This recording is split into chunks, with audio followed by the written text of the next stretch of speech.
sekarang jam 3:15 kelihatan sih? Jam 3:15. Nah, aku itu seperti biasa lagi ada rutinitas aku kalau di sepertiga malam habis sholat tahajud, taubat sama sholat hajat. Nah, tapi aku itu nggak harus kayak 3 hari nggak harus 3 sholat waktu itu ya. Kadang aku juga ini loh, kadang kalau misalkan aku bangun siang kayak misalkan bangun jam 4 aku cuma sholat tahajud doang. Nah, kalau misalkan aku bangun setengah 3 atau lebih pagi gitu kan, aku biasanya 3 sholat itu harus wajib menurut aku. Nah, kenapa sih kita tuh harus sholat di sepertiga malam? Karena menurut aku Allah sendiri juga udah negasin ya di surat Al-Muzammil. Nah, bahwasanya itu di surat Al-Muzammil Allah itu udah menerangkan bahwa aku baca dulu artinya.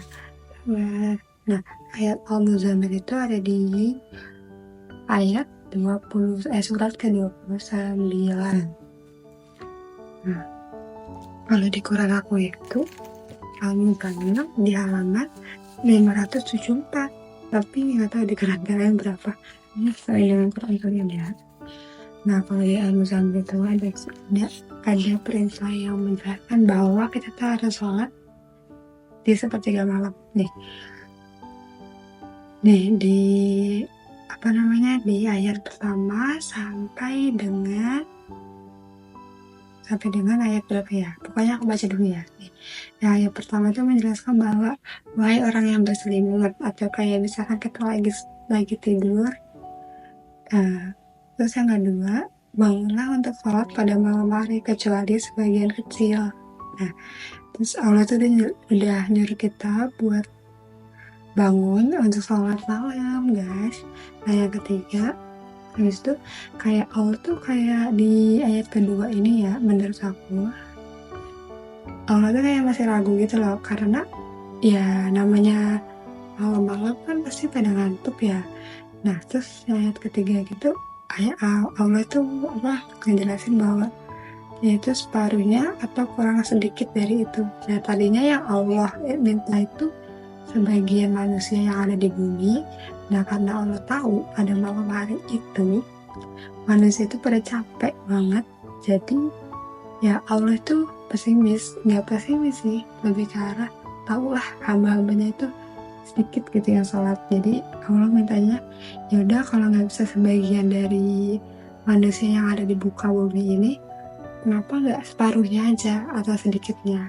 Nah, terus turun lagi ayat keempat itu artinya atau lebih dari 1/2 itu, dan bacalah Al-Quran itu dengan perlahan-lahan. Nah, Allah itu kayak udah ngejelasin bahwa ya udah deh, kalau nggak bisa setengah, nggak bisa sebagian, separuhnya. Nah, kalau nggak bisa separuhnya, ya udah deh 1/2 aja, yang penting ada yang sholat gitu loh. Karena kenapa? Pada malam hari itu jam 1 sampai jam 3 atau sebelum subuh itu Allah tuh mau para malaikatnya turun ke bumi, guys. Nah, makanya Allah menegaskan bahwa betapa pentingnya sholat di sepertiga malam. Nah, terus di sini juga ada lagi kata Allah, dan bacalah Al-Quran itu dengan secara perlahan-lahan. Nah, karena kalau kita baca Al-Quran di sepertiga malam, coba ini, itu benar-benar tenang banget hatinya.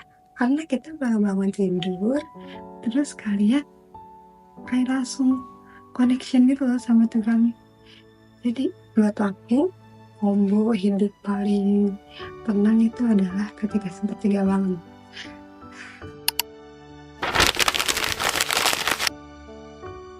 Dan sekarang aku mau lanjut baca Al-Quran dulu ya, guys.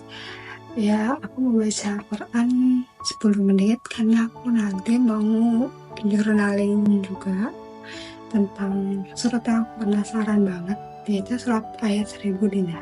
Kenapa sih bisa disebut ayat 1000 dinar? Aku mau journaling itu, guys. And 10 menit dulu sampai 3:30 karena nanti 20 menit aku buat journaling, terus 10 menit aku masak karena kita harus puasa, ini hari Senin, lanjut kita mau sahur. Oke guys, ya aku mau ini dulu, mau baca dulu ya.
Oke guys, jadi udah 10 menit aku baca Al-Qurannya.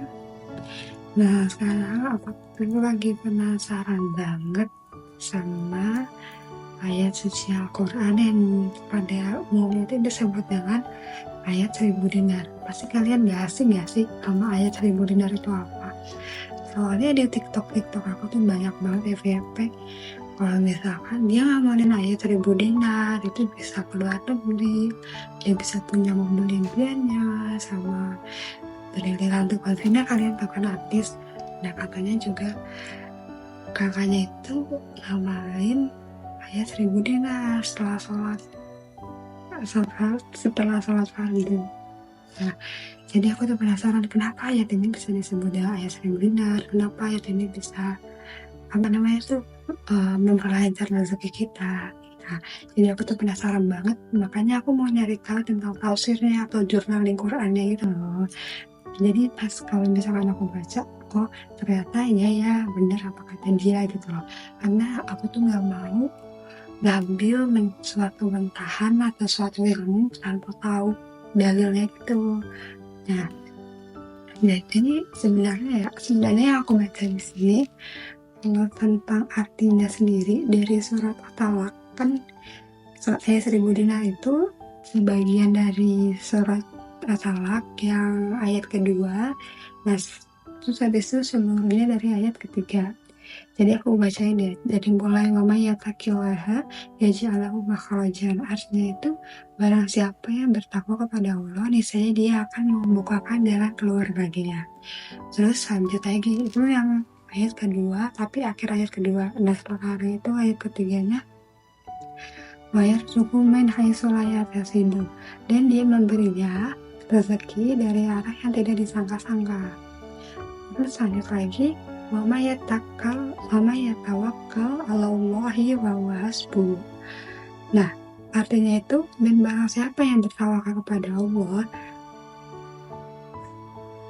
niscaya Allah akan mencukupkan keperluannya. Lanjut, innallaha balighu amrih. Nah, artinya itu sesungguhnya Allah melaksanakan urusannya. Terus lanjut lagi, ja'alallahu likulli syai'in qadir. Yang artinya di sini sungguh Allah telah mengadakan ketentuan bagi setiap sesuatu.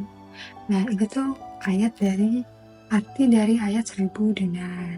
Nah, biasanya aku tuh kalau lagi journaling, biasanya awal aku mulai journaling itu, malam itu aku tuh nulis dulu nih. Nulis dulu di buku aku journaling, jadi aku nulis dulu yang arab sama artinya. Jadi pas malam itu kan tinggal dengerin ceramahan dari Ustadz Wisnu. Nah, aku ada salah satu rekomendasi YouTube channel dari Ustadz